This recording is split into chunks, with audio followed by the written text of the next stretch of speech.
This Steve Jones Show podcast is now loading. The Steve Jones Show podcast is presented by Sunbury Motor Company, Purdy Insurance, Brewers Outlet, and NIL Game Changers.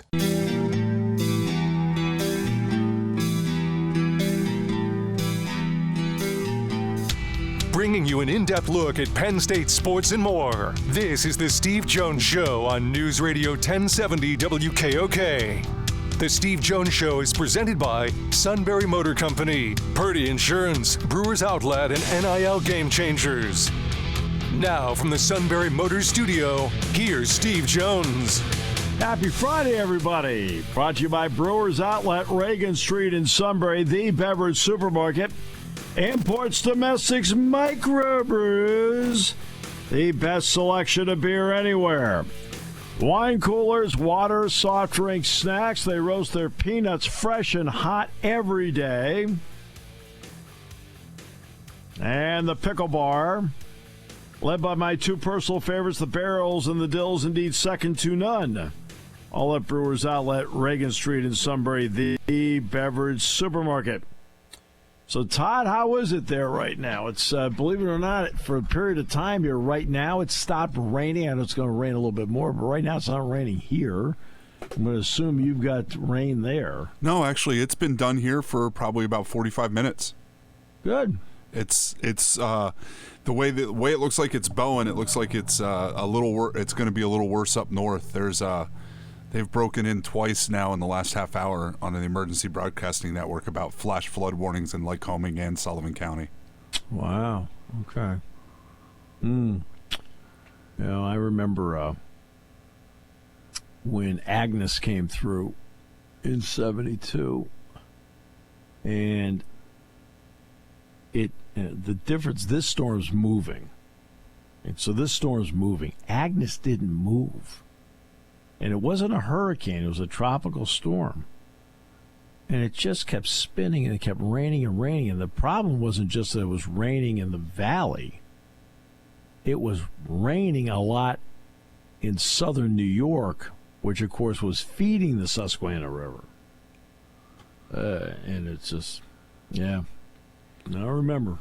I was going to say, I'm more of a 2011 guy. I was living in town in Selinsgrove then. The Isle of Q was closed for a while. I know Drew and Allie had some major problems down in the Isle of Q for a while back then. That was pretty bad, too. I think if you go to Knoebels, 2011 and 1972 are fairly close together in their flooding marks on their trees out there. So, I mean, right. It was... I like you said, it's moving out now. It's pretty fast. It doesn't seem like it's going to be. I think what's going to be the issue is more flash flooding right now than it is creek flooding. But we'll see how much they get up north and how that affects the river in a couple days as well. Right. So we'll see about that. But as long as everybody's, first of all, the wind was okay. The wind was not, to me, was. It's like, okay, it's windy, so what? I've actually seen windier days. I don't know what the wind was like there, but I've seen windier days. It wasn't real bad, at least, while I was awake. I don't know what it did overnight, because it started here. I got off of work about maybe 12:30, and I think I went to bed a little before 2, and it had just started. And by the time my wife got up at like 4:30 for work, it was really pouring. Yeah. Most of the heavy rain here was overnight. And so that's where that came up. But other than that, no big deal. Yeah, it rained. We had wind, but I'm talking, like I said, I've been around windier days, windier nights. There we go. Rob Center sent me over a whole bunch of promos. Why don't we just do these on the air? Why don't you start the recorder now? All right. Just kidding. Just kidding. Can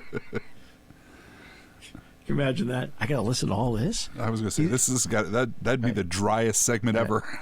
He's only up to UCLA. Let's go. How many takes does this take? What's going on here? During the news, I may do these. I could probably get these done during the news. I always I put you in queue and you come through a different speaker, and it always scares me that that's coming out over the air. Oh, I know. Yeah, I'm sure it does. I'm sure it does. You sit there and go, what's he doing? I usually get them done in one take, though. So, yeah, it kind of, helps in terms of the timing of everything. U.S. Women's Olympic basketball team won. That's 60 consecutive wins in the Olympics. They'll go for their 8th gold medal Sunday. They beat Australia today, 85-64. Breanna Stewart had 16 points today for Team USA as they won with relative ease, 85-64. 60 consecutive wins for Team USA. Let's see. Breanna Stewart had 16. Young had 14. Asia Wilson had 10. Copper at 11. And Eskew at 8. Yeah. Did you see that weird technical foul she got at the end of the Copper got at the end of the last game? I did not. They got a technical foul because apparently, who were they playing? Nigeria, I believe. Okay. The U.S. team turned it over automatically, running out the clock, and there was like 3 seconds left. And the Nigerian coach told the player to shoot a layup and score. And Copper got a little annoyed and said something to her, and they teed her up for it. Yeah, for goodness sakes. Okay. I get it. Because you're trying to be nice, and then they do. It's just, I get both ends of it because you're both supposed to keep trying, but there's 3 seconds left in the game. You lost by 23. What does losing by 21 matter? Yeah. So, commencement is here tomorrow, by the way, and 23 athletes will get their degrees tomorrow. 4 football players among them. Carter Starachi and Aaron Brooks will both get their degrees tomorrow. And Brooks is wrestling for a bronze medal this afternoon. I think he goes around 2 o'clock. Something like that. So Brooks will go for a bronze medal today. He gets his degree tomorrow. Carter Starachi gets his degree tomorrow. And Ace Baldwin from the basketball team, he will get his degree tomorrow. So the reason I bring that up is we're in this NIL world. And I think there is a perception that it's all about money. And for some, let's be honest, for some, it is all about money. Let's just be fair about it. But for the vast majority of them, the education part still means a lot. And here's Aaron Brooks wrestling for a bronze medal today, one day before he officially gets his degree from Penn State. Carter Starachi, who's going after a 5th national championship, gets his degree tomorrow.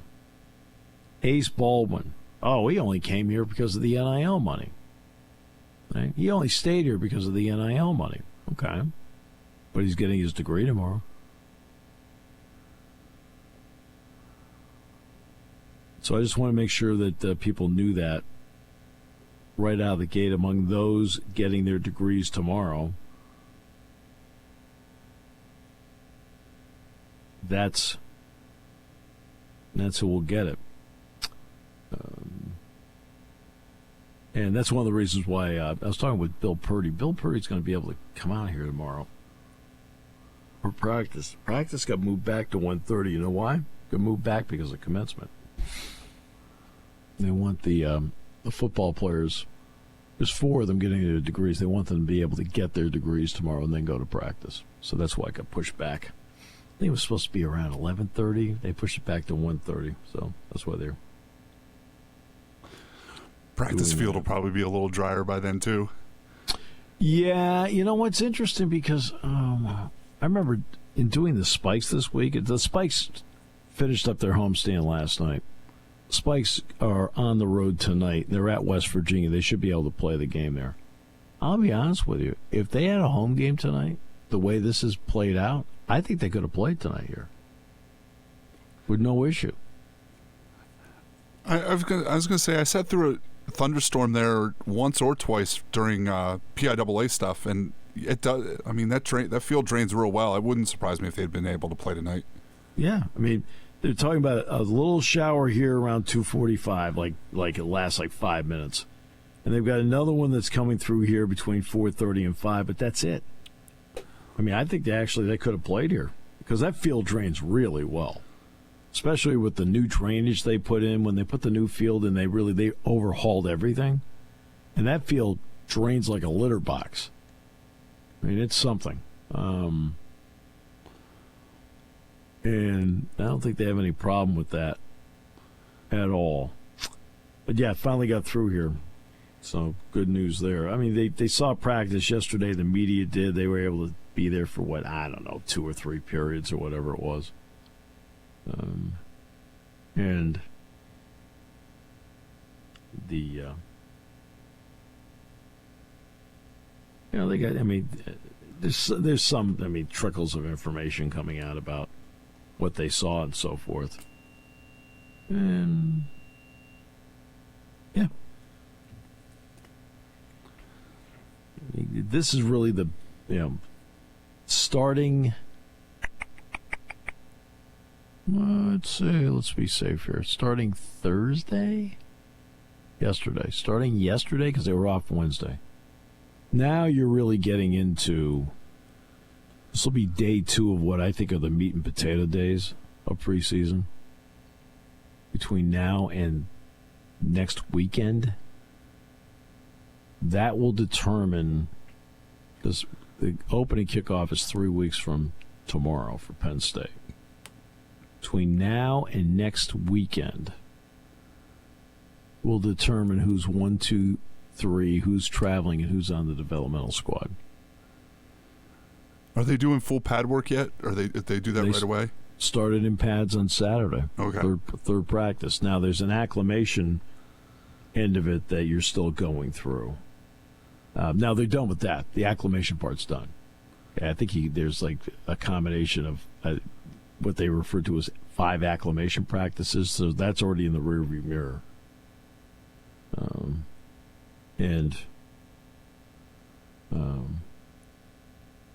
So that's why now you're into the full bore, turn it loose. It's been a physical camp to this point. It has been a camp that has showcased some depth, which is what you need. I mean, they were asking me the other day about this guy, that guy, as you would expect, golf outing like that. People wanted to ask me some questions. I got asked a lot of basketball questions too. But they were asking about beating Ohio State, and I said, "Geez, I don't know." I said, "I just want to get to West Virginia." I said, "By the time they get to Ohio State on November 2nd," I said, "I can't tell you what the 2 teams are going to look like. Can you?" I mean, November 2nd teams look a little bit different than August 31st teams.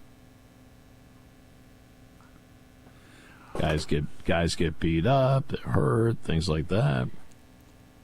So I said you can't tell. I said I can't do the Ohio State game right now. I said I know basically how good they are.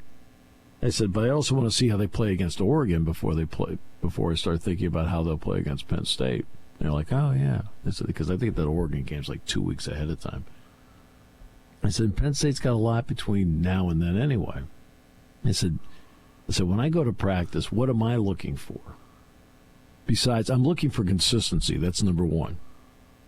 And I'm talking about high-level consistency. So I'm looking for that among the established players. Among the younger players, I'm looking to see them rise up and then show me a high level of consistency. It shows me they belong. I said, but, for example, on defense, I'm taking a long look to see who the 5th defensive end is. I'm taking a long look to see who the 4th safety is. I'm taking a long look to see who the fifth linebacker is. I said, I'm taking a long look to see who the sixth and seventh wide receivers are. See, that's what I'm looking for when I'm out there. Now, there was a time when Penn State was down on numbers and they only had 63 scholarship players. And Jack and I used to go out there, and the first thing Jack and I would do when we would go to practice together is we always looked at the third linebacking group. When they were going through the sanctions, we'd look at the first linebacking group and would say there isn't a single guy that can afford to get an injury. Okay? Well, that's now all changed. The depth of the program is exponentially better. But those are things I'm looking for when I go to practice. I'm looking at that from that point of view because I'm looking big picture here with this stuff. Okay, it's getting ready for West Virginia, but you're going to have to at some point need to survive a week where you don't have a guy, name individual, which then means you have to have that extra person that I'm talking about.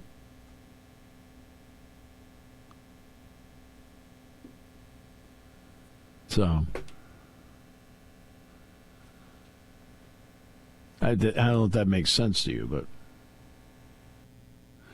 Well, I mean, you probably, you know who the first two teams are about, basically for the most part. And you know what you're getting from, unless there's a true freshman starter, you especially know what you're getting from that crew. Yeah. So, I mean, those are the things I'm looking for, and I think a lot of what I'm looking for will be determined over the next 8 to 9 days. All right, and we'll see how it plays out. We'll take a break. This half hour brought to you by our good friends at Brewers Outlet, Reagan Street in Sunbury, the beverage supermarket here on News Radio 1070 WKOK.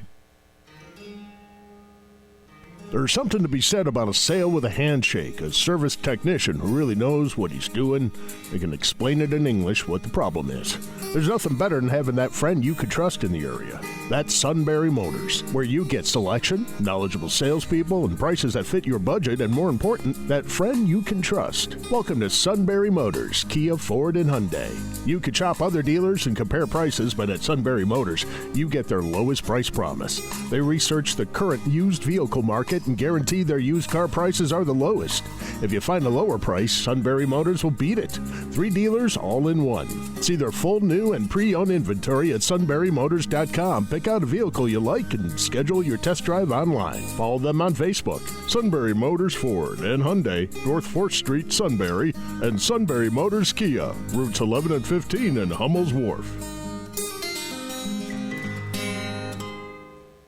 You want your young athlete to get the most out of life and NIL. You need a roadmap, a strategic approach. NIL Game Changers help student athletes earn while they learn in their collegiate journey. Driven by former student athletes and coaches who work as NIL sports agents and content media designers, they'll guide both student and family, starting with high school students looking toward college and those already in college. Get a seasoned team of marketing experts with a background in athletics and coaching. Visit NILGameChangers.org, the ultimate destination for name, image, and likeness opportunities.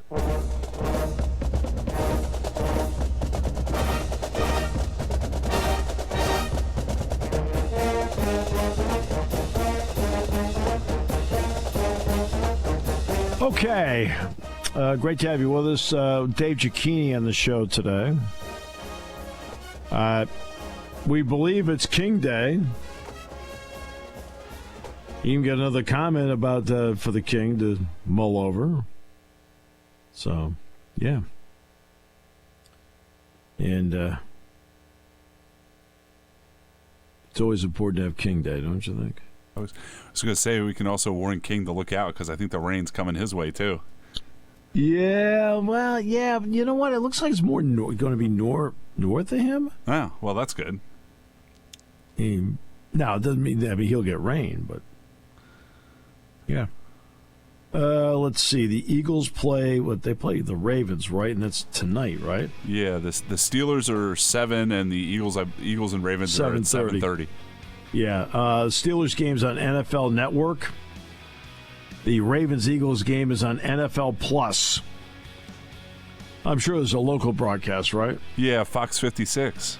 Ross Tucker's the color guy. Right. And Dave Spadero does sidelines. I believe so, yes. And Scott Graham, yeah. So, yeah. Rob King's first game for the Steelers.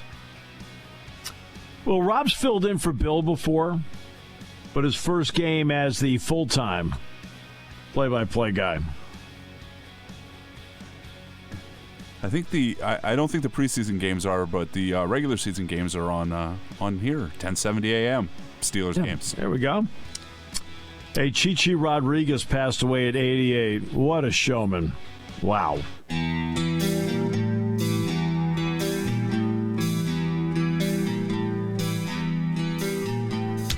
Bringing you an in-depth look at Penn State sports and more. This is the Steve Jones Show on News Radio 1070 WKOK.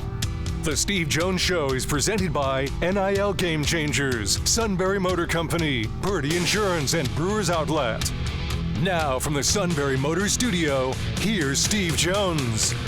And this half hour brought to you by our good friends at Sunbury Motors, 4th Street in Sunbury, Sunbury Motors Kia, routes 11 and 15 in Hummels Wharf, and online at sunburymotors.com. Ford, that's the direction I went. Kia, Hyundai, best in new inventory, fabulous vehicles, great selection. Great buying experience, financing experience. They will make it so easy for you. Great pre-owned inventory. They go over every vehicle in the lot. Fine-tooth comb. That eases the buying experience. And a terrific service department that backs it up from routine to difficult. All at Sunbury Motors, 4th Street in Sunbury, Sunbury Motors Kia, routes 11 and 15, Hummels Wharf, and online at sunburymotors.com. I got all of the promos done. 1, 2, 3, 4, 5, 6, 7, 8, 9, 10, 11, 12, plus times. I did 1, 2, 3, 5. That's 17 of them. I heard it was pretty fast, too. Yeah, just kind of just knocked them out. Next. It's like you've been doing this for a while. Yeah. Yeah. Like you have some experience. Yeah, I fouled up the Illinois one. I had to redo that one. It was about the only one. I was like, darn. Idiot. But there, yeah. Finito. Yeah. So here we are at the end of the Olympics.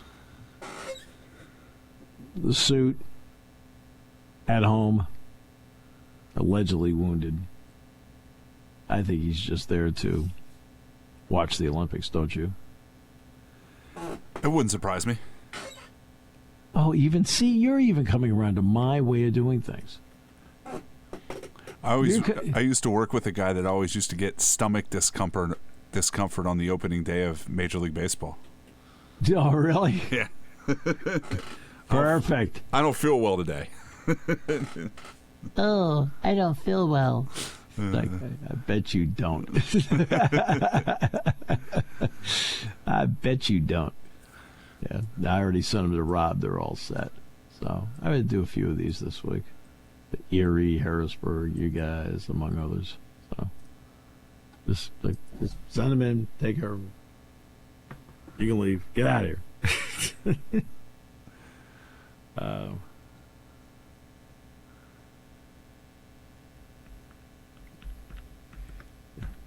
Used to have to do that for Lewisburg. You pop in for 10 minutes before the game starts. That way people think that you did the promo earlier that day, maybe. Oh, yeah, right. Yeah, that's exactly. Yeah. Steve pops into KOK early in the morning before games to... Bang, bang, bang. Yep. Get it all done. Yeah, so yeah.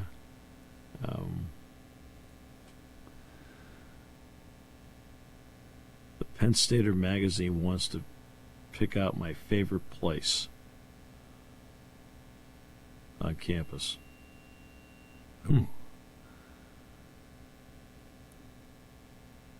recurring feature in the Penn State magazine called My Favorite Things. Basic idea is to generate some shared nostalgia by asking notable alums. What makes me notable?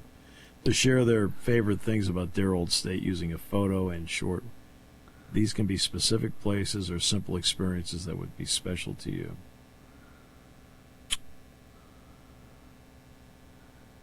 Well, that's pretty simple. Guess what place I'm going to pick? What do you think I should pick? I'm guessing one of the press boxes, maybe? Broadcast booth at Beaver Stadium. Okay. Yeah, I think that would be it. Yeah. Yeah. I think that'd be good, right? I think that's a fair bet. Yeah. Yeah. Sure. Yeah, I think that works. We'll do that. Add to some short 50 to 60 word quote. Let's see. What makes the booth special? The security guard that keeps the suit out. You should just say what makes the booth special. Me. Oh, yeah. Just send it in. Yeah. Was Roy Firestone? Remember Roy Firestone was on ESPN. He had that great interview show. And he was even in the movie Jerry Maguire at the end, interviewing the Cuba Gooding Jr. character. And Roy Firestone did great impersonations. I don't mean good impersonations. He did great impersonations. And he did one of Keith Jackson. And his Keith Jackson impersonation. College football. What does college football mean to me? Oh, about $5 million a year contractually. What's the best part about the job? Payday. Direct deposit.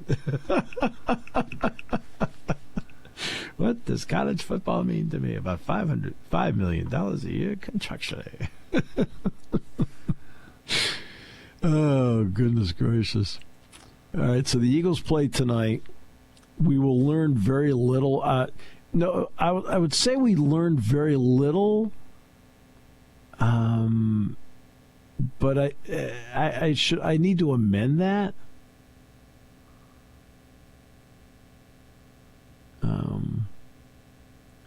Because I think that a lot of times that the preseason games, to me, are roster spots 35 to 53. That's where the movement's going to take place. Maybe if you want to be even stricter about it, roster spots 40 to 53. I think that's where it comes into play. And that's important. Because guess what? Roster spots 35 to 53 are going to have to play. We didn't really get into this yesterday. Did you see the story about Jalen Hurts and Wink Martindale? I did not. So apparently after the 2 Giants games last year and before the Tampa Bay game, Jalen Hurts called Wink Martindale for advice on what he was seeing and why it was so easy to blitz the Eagles and why the Eagles weren't picking up blitzes. Oh. And ESPN wrote a story about it Monday, and they were asking Jalen and Sirianni about it, I believe, Tuesday or Wednesday at practice. And I guess he did do it. Well, no. See, this is what happens when I'm trying to think. There's a coach. Oh, which program is it? It's a college program where they hired a top-flight defensive guy as an offensive analyst and a top-flight offensive guy and hired him as a defensive analyst. Oh, it's one of the college programs that did it. I keep thinking it's Nebraska, but I'm not so sure. Right?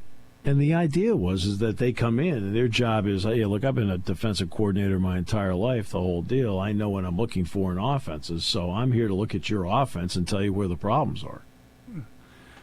right? And vice versa. I've been an offensive coordinator my entire career, or a good portion of my career, an offensive coach, and then a coordinator a good portion of my career. And my job's been to pick apart defenses. This is the problem with your defense. My job is now to look at your defense. That's what you hired me to do. I'm going to tell you where the problems are and where the strengths are. Yeah, but he's calling an opposing defensive coordinator, wondering why his coach can't adjust the blitzes. Oh, I know, because Martindale had been the Giants' defensive coordinator. I mean, this is before. I mean, it's technically before he was fired. It was before the Buccaneers playoff game. It wasn't in the off season. Well, it was the off season for the Giants because they weren't playing. Well, that's true, but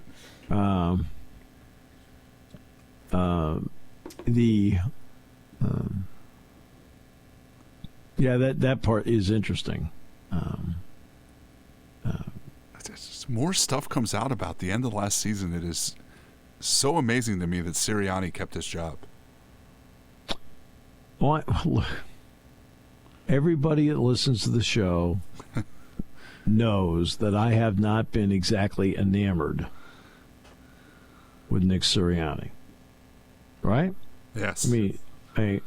I've said that. I haven't really gone too much beyond that. Well, that's what we have Matt for. Oh, I know. But I have my reasons why. Where I'll look at him and go, I don't know. Like, he gets all this credit for this. I'm thinking, I don't know what he's getting credit for. I mean, there's a lot of jumping up and down, a lot of cheerleading, things like that. But he's not doing offense anymore. Somebody said this on a podcast I was listening to. He's not doing offense anymore. He's kind of a CEO. Like, what exactly is he bringing to the table now? But that's fine. I have no problem with that. Well, it's something Harbaugh's good at, or John Harbaugh's good at, and some guys are good at. It just doesn't seem to fit Nick's personality. Well, okay, I'll give you. Let's take it now to a college level. Okay. On the college level, because of the presence of Danny O'Brien as a grad assistant, when Andy Koltanicki came in, Andy doesn't coach a position. He's the offensive coordinator. That gives him the ability during drills to go anywhere he wants and observe. And Andy's got a big offensive line background. But he can go around and he can observe a couple of drills that he specifically wants to look at firsthand before putting it all together and getting the entire offense together to do something.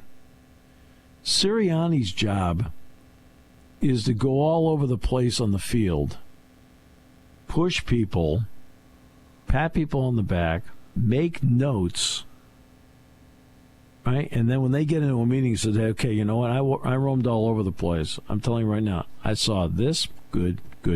I saw this that needs to be corrected. That's his job. To be the overseer of everything and have a handle on every position on the field. So that's his job to do that, and his job to then talk about, okay, we need to be better here. We didn't do this well. We need to redo that drill today. Right? We're in good shape in this part of the team. Let's just make sure that we go over a couple things just to stay sharp and then move on to the next thing.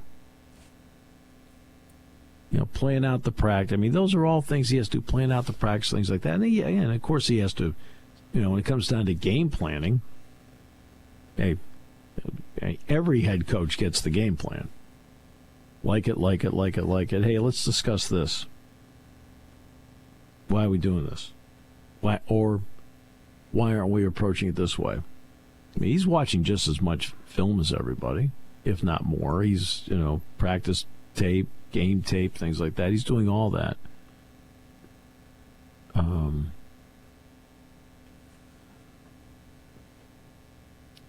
And I think it's better being, Kyle Shanahan's the offensive coordinator. and he's not the only one, by the way. I mean, in the NFL,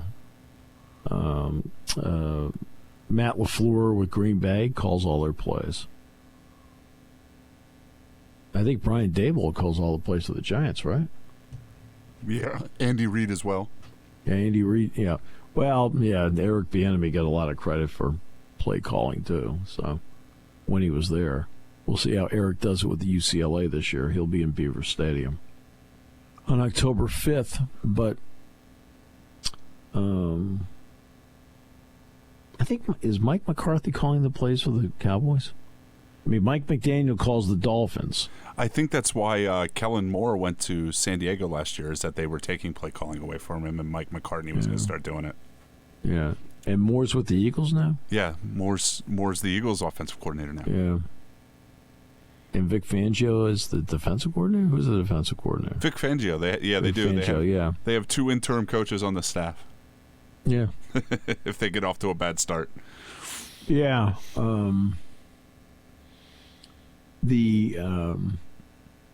Fangio's a pro's pro as a coordinator. I think that's an excellent pick. I think they've got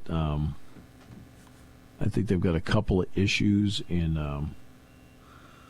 they still have to resolve, especially in the linebacking area. But I'm going to knock on wood when I say this, but they can't be any worse than they were the last 6-8 weeks of the season last year. There's just, I don't think there's any way. Well, look, first of all, the 4 Georgia kids have to play better. Yes. Okay, Nakobe Dean has to get out there and has to actually play. Jalen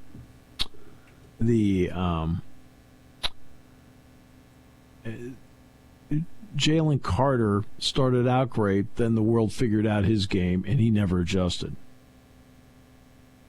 Okay. I mean, he didn't. They figured him out. After a great start, he never adjusted. Jordan Davis, everybody knows I've never been enamored with him.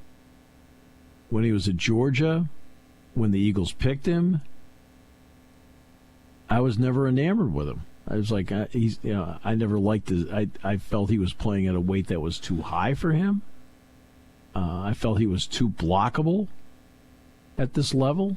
Now, Nolan Smith, I thought played actually pretty well when he had his chance to play.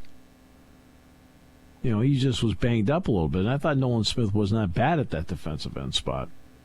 But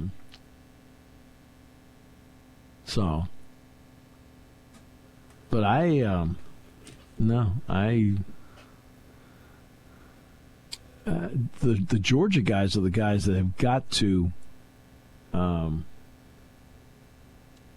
come through for them on defense to set the tone for them, because they haven't. And as you know, I never would have drafted Carter.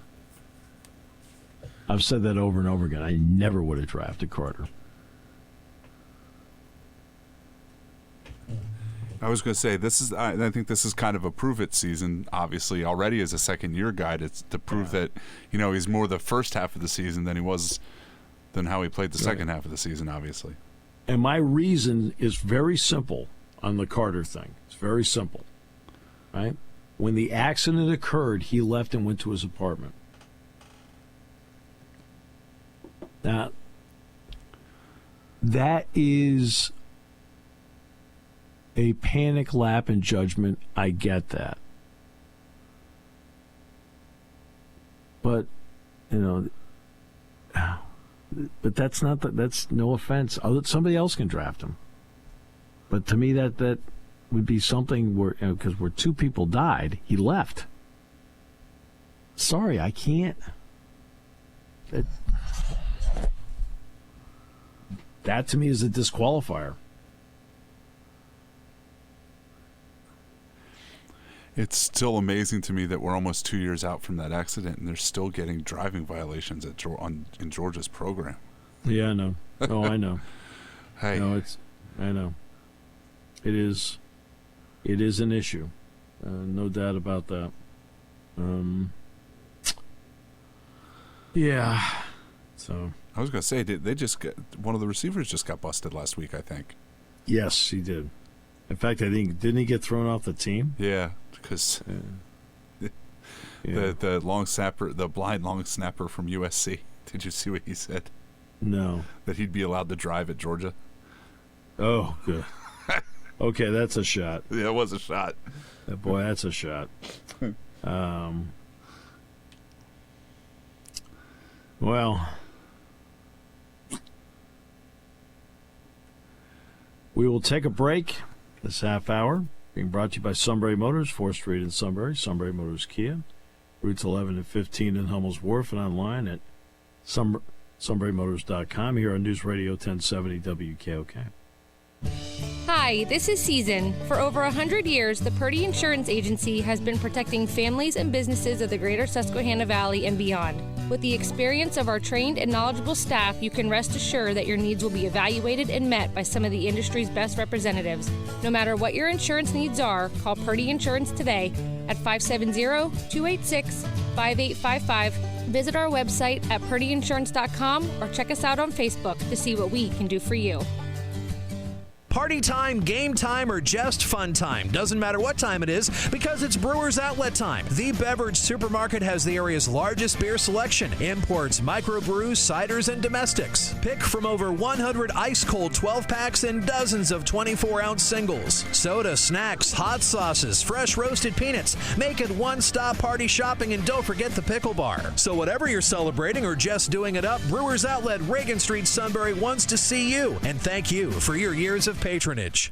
The best way to follow the black and gold is with the Pittsburgh Steelers Audio Network. Touchdown, Steelers! Rob King brings you the play-by-play along with Craig Wolfley, Max Starks, and Missy Matthews. The only place to hear every game is right here on the Pittsburgh Steelers Audio Network. Everybody's on their feet here at the stadium.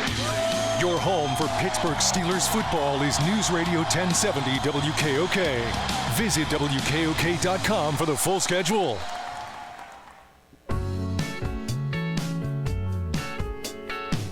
Hey, credit to Sha'Carri Richardson. She ran the anchor leg on the 4x100 today, and she passed two runners in the stretch run, and the U.S. won gold today. They had a shaky handoff on the baton of one of them, and when they finally got to Richardson for the anchor leg, she kicked it into a gear, and they won. The U.S. won it. And a day where the U.S. basketball team won. The women did 85-64. Breanna Stewart at 16. And Sha'Carri Richardson, just an absolutely phenomenal anchor leg, because she takes the baton and the U.S. is not in first. And she comes down the stretch and passes two in the final 10 meters and won. It really was a fabulous finish. Again, she takes the baton. They're in third place. And all of a sudden, here she comes. She flies up on the inside, and she got it. Just a tremendous anchor leg for her. Last time I saw that was at the buffet table at the holiday party. I never saw the suit move like that. It looked like the anchor leg in the Olympics. Buffet's out. Wow. Todd and I were ducking for cover. Oh, I couldn't have been there because that boy's bouncing off of me while I get up to the line first. Oh. I'm telling you right now, you watch him fly. He's probably sitting at home going, don't forget, low man wins. Hey, Dave Cicchini next half hour here on News Radio 1070 WKOK.